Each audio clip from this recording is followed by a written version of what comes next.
Boa noite, irmãos. Nós iremos dar sequência à nossa meditação no Evangelho de João. Nós iremos meditar hoje do versículo 16 até o versículo 24. Capítulo 16, versículos 16 a 24. Bom, semana passada nós estudamos os versículos 12 a 15. Nós vimos ali alguns ensinamentos, eu gostaria de recapitular aqui com os irmãos rapidamente. Nós vimos que o Senhor chega aos discípulos e diz que ele ainda tinha muitas coisas para dizer para eles, só que eles não estavam preparados. Com isso, nós entendemos que Deus, ele nos dá o necessário. Nós vimos, um grande exemplo que a palavra de Deus nos mostra é que a criança, quando aquele recém-nascido, aquele novo convertido, o alimento a ele dado é o leite racional. Por isso, é exortado que deseje, e ainda se alimente do leite, mas durante um período, porque é necessário que cresça. E quando nós estamos preparados, assim como aqueles discípulos não estavam, mas iam estar, Deus começa a nos ensinar mais. E nós vemos o agir do Espírito Santo nas nossas vidas. Como Jesus disse, E o Espírito Santo ele viria e os guiaria em toda a verdade. O entendimento das Escrituras, da palavra de Deus, ele vem mediante o auxílio do Espírito Santo. Não é meramente a nossa inteligência que faz com que nós entendamos e compreendamos as coisas, mas o auxílio do Espírito Santo. Ele nos faz compreender as coisas e nos faz compreender no momento certo. Nós vimos nós até citamos aquela questão de que muitas vezes nós lemos um texto, relemos e lemos e relemos várias vezes e de repente em um determinado momento passamos por ele e vemos algo diferente. Nós vemos algo que até então não víamos, ou em uma pregação de um determinado irmão, algo que até então nós não tínhamos ouvido, mas que está claro nas Escrituras. Então, Jesus diz que o Espírito ele viria não somente para ensinar, para guiar os discípulos em toda a verdade, mas também mais um papel do Espírito, que era glorificar a Jesus Cristo. O Espírito Santo ele viria e o glorificaria porque falaria dele, das coisas que são dele, das coisas que são de Jesus. Então, esse é o papel do Espírito Santo. Nós até relatamos aqui, o Espírito Santo ele não aponta para si mesmo. Ele não nos dirige a adorá-lo ou a clamá-lo, mas ele nos dirige a Cristo.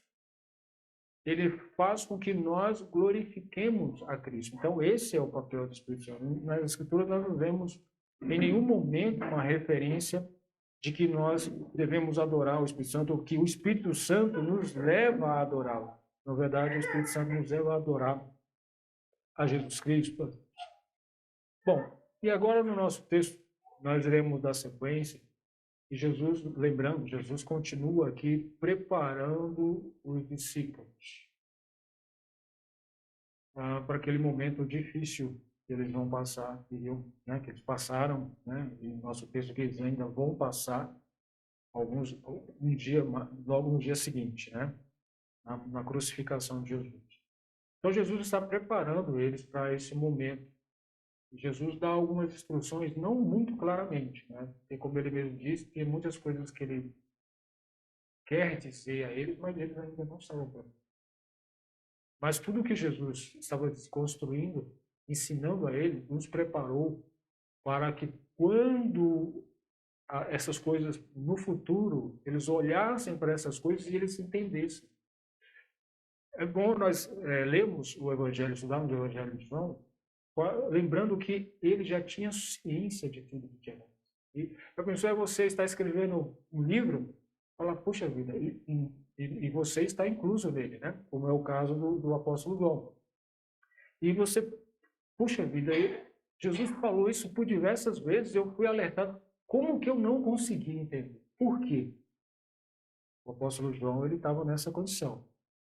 Muitas coisas no momento que Jesus estava sendo, ele não estava entendendo, mas quando ele escreveu este evangelho, quando ele escreveu as cartas, ele compreendia essas coisas. Ele estava entendendo perfeitamente agora o que Jesus estava ensinando a ele. Então, aqui no nosso texto, Jesus começa dizendo assim aos discípulos. Vamos ler do versículo... antes de lermos, né, eu gostaria de fazer um comentário sobre esse texto. Jesus está falando sobre... O texto fala sobre as aflições, a tristeza e o sofrimento que aqueles discípulos passariam. Mas que essa tristeza, esse sofrimento, logo seria o termo que ele usa, esse é bom atentar para o termo, logo se converteria, deixa eu achar aqui, versículo 20. A vossa tristeza se converterá em alegria. Então, o texto é isso. A tristeza que aqueles discípulos logo passariam, só que essa tristeza logo se converteria em alegria. Bom, agora entrando, lendo e meditando nos versículos, vamos ler até o versículo 18. Um pouco, versículo 16, um pouco e não me vereis. E outra vez um pouco e ver-me-eis, porquanto vou para o Pai. Então alguns dos seus discípulos disseram uns aos outros: que é isto que nos diz? Um pouco e não me vereis, e outra vez um pouco e ver-me-eis, e porquanto vou para o Pai? Diziam, pois, que quer dizer isto? Um pouco? Não sabemos o que diz. Bom, Jesus, com o que ele falou no versículo 16, um pouco e não me vereis, e um pouco, e outra vez um pouco e ver-me-eis, Jesus deixou aqueles discípulos confusos. Né? Eles ficaram confusos sem saber o que significaria aquilo. E, na verdade, muitas pessoas até os dias de hoje ainda ficam confusas quando leem. Eu confesso que na primeira leitura eu fiquei confusa. E aí, quando a gente começa a ler alguns comentários, a gente entende melhor. Mas na primeira leitura eu também fiquei confuso. O que seria esse um pouco? Porque muitas pessoas acreditam que esse um pouco seria referente à ascensão de Jesus. Esse primeiro um pouco, né? E não me verei, seria quando Jesus ascendia até o céu. E esse segundo um pouco e ver-me-eis seria a volta de Jesus, sua segunda vinda. Alguns fazem referência a isso. Outros fazem referência a Jesus se ascendendo e os discípulos, todos os crentes, vendo Jesus espiritualmente com a vinda do Espírito Santo. Esse é o entendimento de hoje. Mas o texto mostra, eu acho que ele realmente dá esse entendimento de que esse um pouco que Jesus se refere, e não me verei, seria a sua morte. Quando ele seria crucificado, morreria e seria sepultado. E um pouco, e depois me verei, seria a sua ressurreição. É sobre isso que Jesus está falando aqui com os discípulos. E Jesus diz, né, o porquê que essas coisas iriam acontecer, e essas coisas iriam causar uma grande tristeza naqueles discípulos, como nós vimos, né? E no versículo 20, que é aqui, na verdade, é onde começa o desenvolvimento, a explicação de Jesus, nós passamos a entender melhor. Não, desculpa, eu vou ler primeiro o versículo 19, tá? O versículo 19 é bem interessante também. Conheceu, pois, Jesus que o queriam interrogar, e disse-lhes: indagais entre vós disto que disse, um pouco e não me vereis, e outra vez um pouco e ver-me-eis. Então Jesus, ele percebeu isso. Eles estavam confusos e que queriam questionar Jesus sobre isso, sobre o que Jesus estava querendo dizer, por esse um pouco e não me vereis, um pouco e ver-me-eis. É interessante atentar esse versículo porque nos mostra que nós servimos um Deus, um Senhor que é sensível às nossas fraquezas. Que sentido? Ele conhece as nossas fraquezas. Ele sabe o quão fraco nós somos. Jesus poderia muito bem chegar nos discípulos e com propriedade e com honestidade e com o que nós poderíamos dizer mais aqui? E com toda a autoridade exortá-los falando assim, olha, vocês, até quando vocês vão continuar sem entender? Até quando? Eu tenho repetido a vocês diversas coisas e até quando vocês vão ficar sem entender? Jesus poderia muito bem dizer isso. Ele não estaria errado. Porque por diversos momentos ele continuava explicando àqueles discípulos muitas coisas e eles não entendiam. Jesus novamente ensinando a ele e eles não entendem. Mas, irmãos, não é isso que nós vemos. Jesus, mesmo conhecendo o futuro, todas as coisas, o que estava para acontecer, Jesus não chegou para aqueles homens e falou assim, agora, homens, acorda, levanta, entendam o que eu estou dizendo. Às vezes nós nos comportamos assim, né? Quando nós estamos falando para a pessoa, explicando, explica uma vez, a pessoa não entende, explica a segunda, a pessoa não entende, aí você já, olha, já dá vontade de pegar um cacete, abrir a cabeça da pessoa e colocar a informação dentro. Então, assim, Jesus, não, mesmo sabendo das coisas futuras, não foi assim que ele fez. Ele pacientemente explicou para os discípulos o que eles passariam.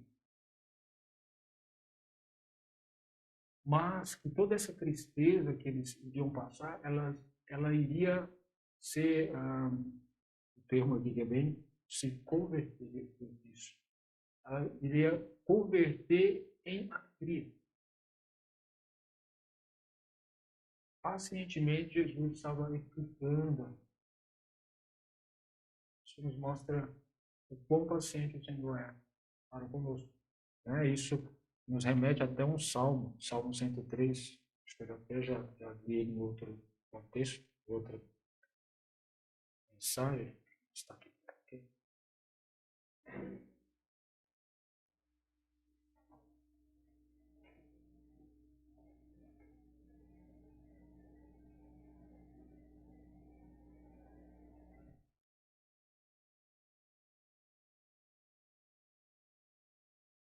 Salmo 103, versículos 13 e 14. Assim como um pai se compadece de seus filhos, assim o Senhor se compadece daqueles que o temem, pois ele conhece a nossa estrutura, lembra-se de que somos pó.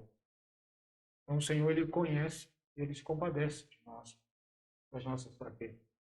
Jesus, ele estava se compadecendo dos discípulos, das suas fraquezas. Por não entenderem o que Jesus estava dizendo, Jesus repetindo por diversas vezes, eles não entendiam. Então, Jesus, pacientemente, ele explicou àqueles discípulos o que ele estava dizendo, com um pouco e depois um pouco, né? Então, vamos aqui, o versículo 20, Jesus fala assim, na verdade, vos digo que vós chorareis e vos lamentareis, e o mundo se alegrará, e vós estareis tristes, mas a vossa tristeza se converterá em alegria. Bom, tem pessoas que têm um entendimento errado sobre o cristianismo. Eles acham que quando você se torna um crente, você fica blindado. Ou seja, você não passa mais por nenhum problema, nenhuma tristeza, nenhuma aflição, nenhuma dificuldade. Você fica blindado com as coisas deste mundo. Tudo na sua vida vai dar certo depois que você se converte. A palavra de Deus nunca diz isso. Pelo contrário. Ela nos mostra em diversas passagens, inclusive essa, que os crentes eles passam por aflições. E Deus não os tira para aflições. Deus passa junto com ele, mas não os tira. E aqui Jesus diz claramente àqueles discípulos que eles passariam por aflições. Algumas pessoas entendem que depois que você se torna crente, você não pode adoecer. Então, você precisa orar a Deus e Deus vai te curar. Se isso não acontecer, é porque você tem pouca fé. Alguns entendem que passar por dificuldades ou ser doente não é espiritual. Se você está passando por um grande sofrimento ou tristeza, isso não é ser espiritual. Então, às vezes, esse tipo de pessoa, eles possam aquela aparência de alegria para mostrar para as pessoas, né, que está tudo bem, não está sofrendo, não está passando por dificuldades, por achar que isso é uma questão do espírito. Jesus mostra claramente que nós, crentes, estamos sujeitos a passar por diversas. Passaremos. Nós devemos estar nos preparando para passar. E Jesus dá instruções aos discípulos para que eles estejam preparados. Todas essas coisas ele está dizendo aí para que eles lembrem quando eles estiverem passando. Para que eles lembrem que Jesus alertou sobre tudo isso. Lembrando, o apóstolo João escrevendo, puxa vida, como que eu não enxerguei isso no dia quando Jesus estava me dizendo tão claro e eu não vi. A palavra de Deus está aí para isso, para nos alertar.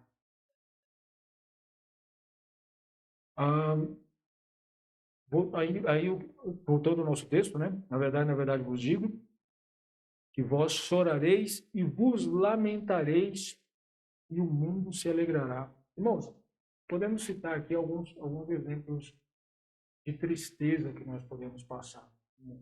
Né? Um exemplo disso é o próprio contexto que nos mostra. Um exemplo disso é você passar por uma decepção. Lembrando, né? Os discípulos, a mentalidade dos discípulos era o quê? De que Jesus era o Messias. Eles estavam certos. De que Jesus implantaria o seu reino. Eles estavam certos. De que Jesus iria pôr um trono lá em Jerusalém e ia começar a reinar e destruir todas as nações. Tirar eles do poder dos romanos.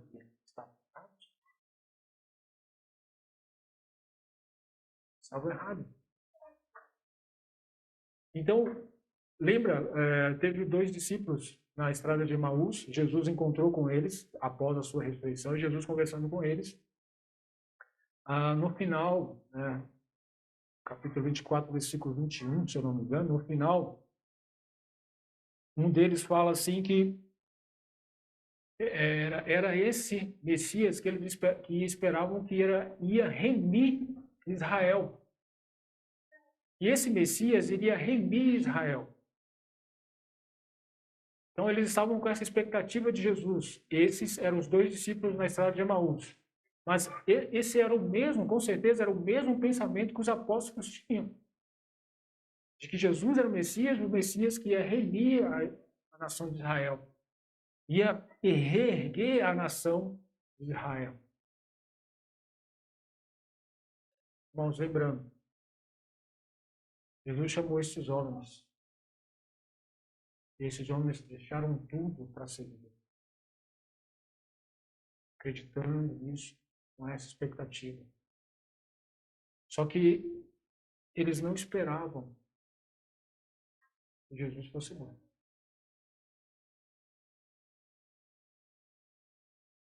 Então, neste mundo, irmãos, nós somos tendentes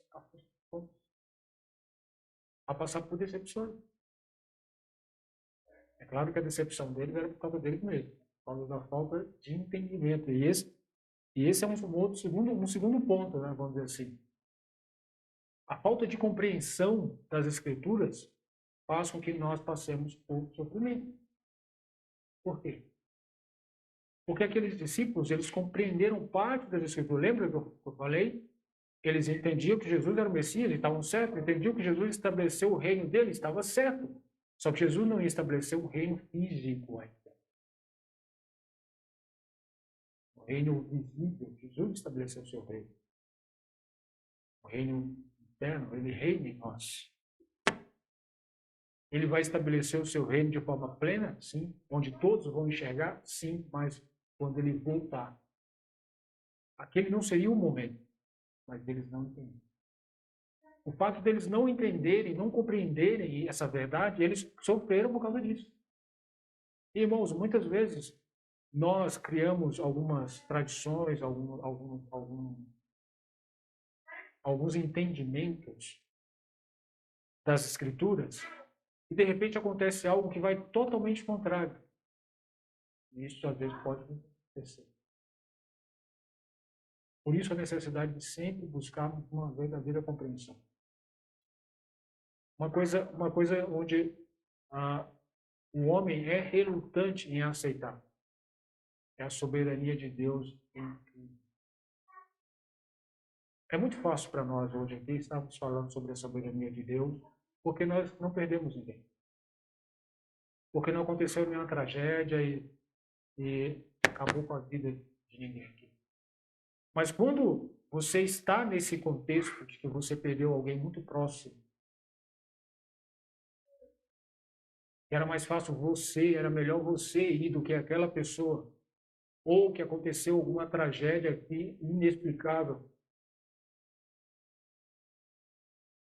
O fato de nós não compreendermos as Escrituras, nós sofremos. Sofremos, que eu quero dizer, não é que nós ficamos anestesiados e não sofremos por nada. Talvez nós sofremos em excesso por não compreender a soberania de Deus. Então são pontos das Escrituras que às vezes nós passamos por coisas, por sofrimentos, porque não compreendemos o que deveríamos compreender. Então aqueles discípulos é um reflexo disso. Se eles tivessem atentado para as Escrituras, Jesus, quando ressuscitou, estava mostrando, foi lá em Lucas, capítulo 24 mesmo, ele estava falando para ele, mostrando, falou, olha, era necessário cumprir as Escrituras, era necessário que eu morresse para o cumprimento das Escrituras. Que o Messias viesse, sofresse, morresse para o cumprimento das Escrituras. Jesus mostrando aos discípulos. Isso está nas Escrituras. O que nós precisamos para as nossas vidas, e às vezes acontece, está nas Escrituras.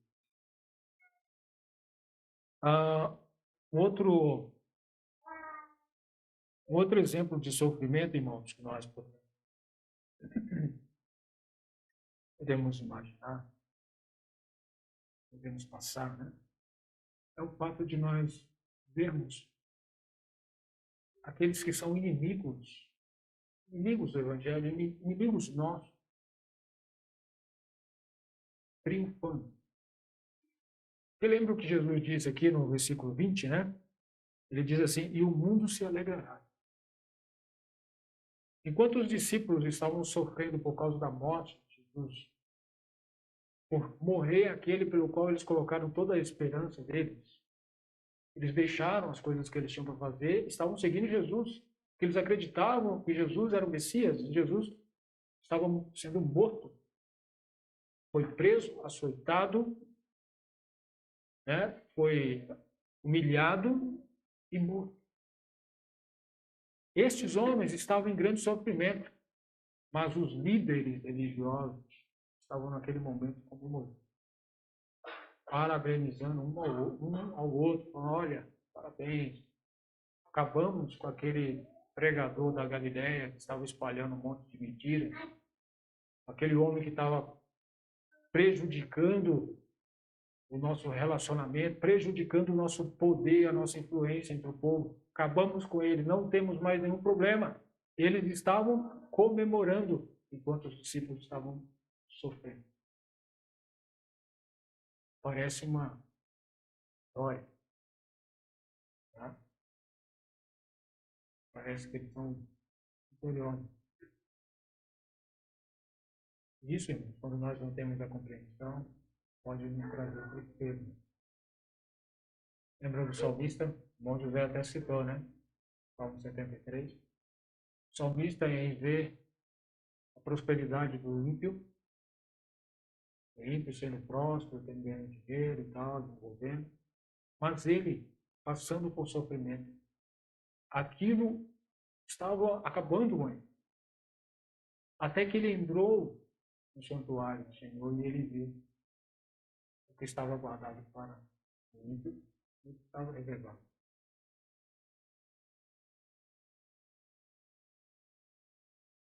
Então, irmão, quando nós não compreendemos as coisas do Senhor,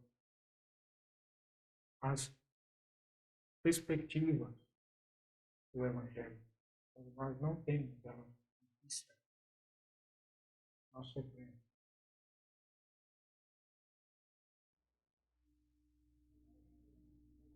Mas não deveríamos. Porque o sofrimento que nós passamos por causa do Evangelho, ele faz com que nós tenhamos uma melhor comunhão. O sofrimento de Cristo era algo que aqueles discípulos passaram a desejar, né? Se alegrar em sofrer por causa de Cristo. O apóstolo Paulo ainda diz em Romanos, capítulo 8, versículo 18, se não me engano, que as aflições dessa vida nós não podemos comparar com o que está preparado para nós, reservado para nós. Essas coisas que nós passamos aqui, elas não são dignas de comparação. Então, o sofrimento que passamos aqui, ele é passageiro. Logo se passa. E nós estamos sujeitos a passar por sofrimento constante. Jesus, ele na sua morte e ressurreição, ele venceu a morte e o pecado. Mas nós ainda estamos sujeitos à morte. Jesus venceu, mas nós ainda estamos sujeitos ainda. Nós ainda estamos sujeitos ao pecado. Então, nós sofremos ainda nessa vida. Sofremos por causa do pecado em nossas vidas, sofremos por causa do pecado do próximo a nós, sofremos pelas perdas que temos. Tem perdas, irmãos, que simplesmente causam uma dor tão profunda e as pessoas só conseguem superar essa dor por muitos anos. Muitos anos. Então, sofrimento, nós não estamos vivos. Mesmos crentes. Então, Jesus mostra aos discípulos que eles passariam por aflições, sofrimentos, mas, como ele diz no final do versículo, mas a vossa tristeza se converterá em alegria. Por que eu estava frisando esse converter em alegria? Percebe que Jesus está dizendo aqui que não vai ser substituída por alegria, mas vai ser convertida em alegria. É diferente. Porque você pode substituir a tristeza de alguém, aquilo que está causando tristeza para alguém, com uma outra coisa que vai causar alegria. Você substitui. Mas converter a tristeza em alegria é diferente. Jesus explica aqui. Os pais têm muito essa mania, né, de substituir a tristeza da criança por alegria. Empurra um remédio na criança, a criança chora, aí você dá um pirulito, aí a criança não chora, para de chorar, né? Substituiu aquela tristeza em alegria. A criança ali, ela não sabe, né, que aquela tristeza vai produzir alegria no futuro, porque ela não vai ficar mais doente. Mas, momentaneamente, por ela não entender, ela quer, e o pai vai lá e substitui. Mas Jesus está falando de algo que ele... Essa tristeza que os discípulos teriam, ela converteria em alegria. Aí ele explica nos versículos seguintes, né? Citando aqui, fazendo uma analogia com o parto, né? Com o parto da mulher. Aí ele fala assim: a mulher, quando está para dar à luz, sente tristeza, porque é chegada a sua hora. Mas depois de ter dado à luz a criança, já não se lembra da aflição pelo prazer de haver nascido um homem no mundo. Bom, eu não sei por experiência, mas nós sabemos, por definição e por comentário, os sofrimentos, os momentos de aflição que as mulheres passam quando elas vão ter uma criança. É um momento difícil. Principalmente antigamente, né? Antigamente as coisas não eram mais difíceis. Então, tinha até o risco de vida ali da mãe. E, em alguns casos, ainda hoje tem esse risco. Ainda tem. É bem menor, mas tem. Então, é um momento de grande aflição para a mãe, aquele momento de ter uma criança. Mas, quando o pai chega, né, que é o meu caso, alguns pais não, alguns pais são corajosos e querem estar ali, acompanhar, eu não tenho essa coragem toda. No meu caso, né, quando eu chego lá, tá minha esposa com aquele belo sorriso, com a criança no colo, né, parece que não aconteceu nada. Parece que realmente a criança veio com uma garça atrás. É garça, não?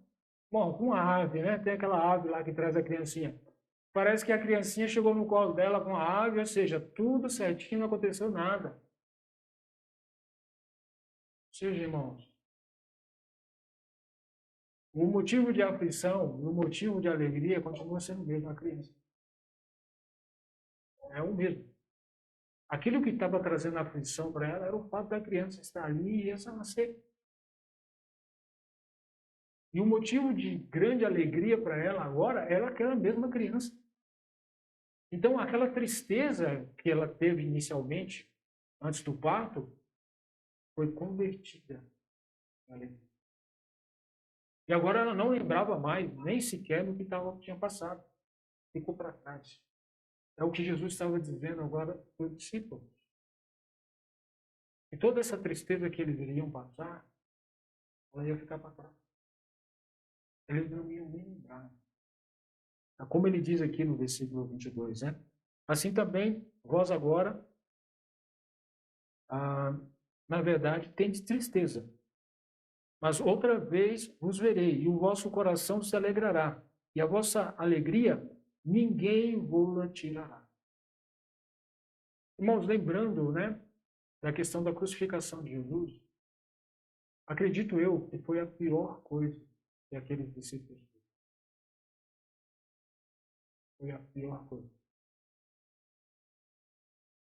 Você vê o seu Senhor, o seu Salvador, né? No caso, não era um entendimento tão claro para eles, mas era o seu Rei, o seu Senhor, o Messias prometido, naquele momento, sendo crucificado,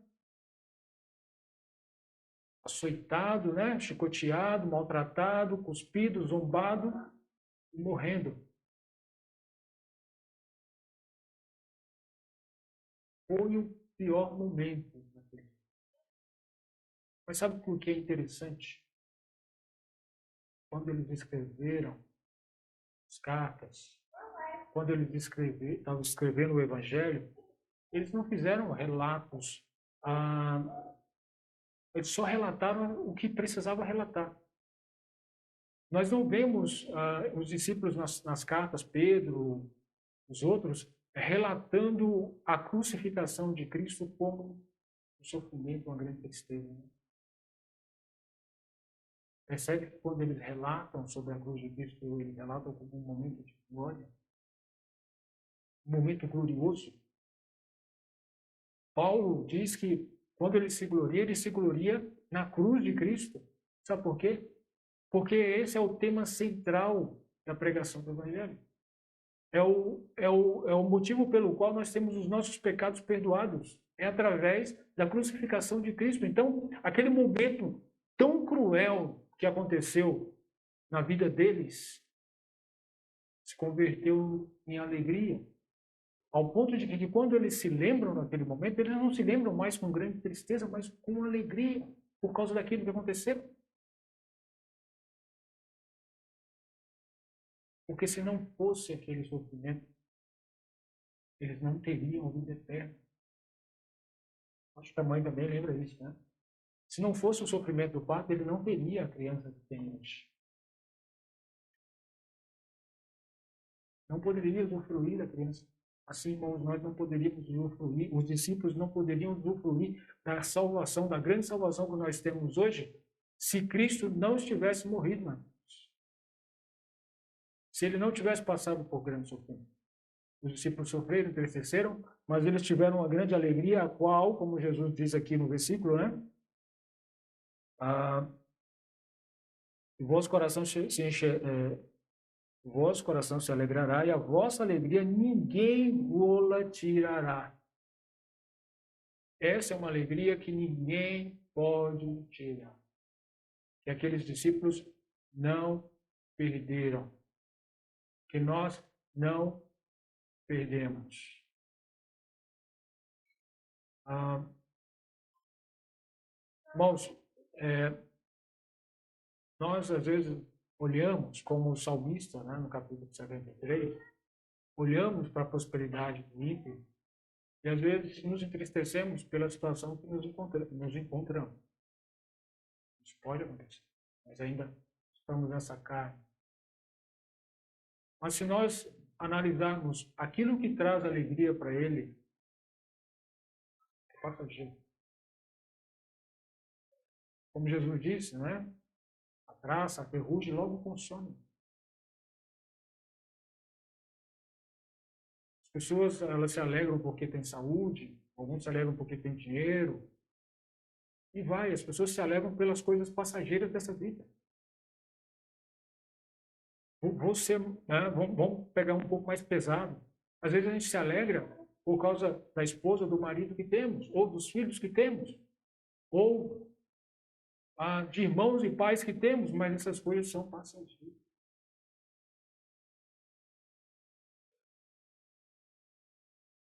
Irmãos, a alegria que Cristo dá, ela perdura para a eternidade. Ela é para sempre.